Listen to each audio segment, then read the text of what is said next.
Ego banyakubahwa ndabaramukije mu izina ry'Imana. Amazina y'uwanje nitwa Nzirubusa Leonari, umuvuka komine wa Butezi, komine intara ya Ruyigi. Nkaba naserukiye ishirahamwe Sahiriza mu miryango.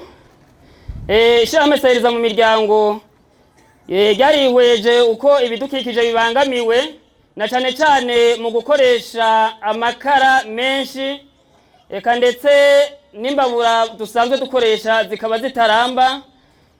Imbabura rero Sahiriza twayikoze mu buhinga bwa none, n'imbabura dukoresha amakara y'incenga, ziriya deshe z'amakara bata twebwe turagaruka tukazikoresha ducanganije n'amabuye y'amasare. Dufise ubundi buhinga bwo guhingura ziriya deshe z'amakara tukavanga n'ivu n'ibumba tugakuramwo amakara meza cyane kandi aramba.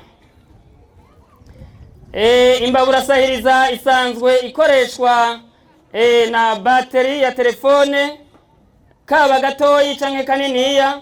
Dushobora gukoresha plaque solaire, dushobora gukoresha agapirekereyo kamwe gatoyi, tutibagiye n'ababa mu muji basanzwe bafise umuyaga nkuba ku buryo dukoresha chargeur ya telefone. Bisobanuye ko bitwara umucanwa uri munsi y'uwo telefone itwara. Hanyuma ikindi dusanzwe dukora, turakora amaziko mu bikoni, amaziko atandukanye yaba ayo y'amakara dukoresha ko ayo masare canke inkwi. Dushobora gukora imbabura y'urukwi dushamwo urukwi rumwe, kandi ubwo rukwi ary'amakara tukayokora tukayazimya n'amazi tukagaruka tukayacana kuri iyi mbabura Sahiriza mu miryango. Rero nagoma nshime nongera kandi nsaba ko tugize abo duha ubufasha ko twifuza guteza imbere komine yacu, intara yacu, mbere ndetse n'akarere.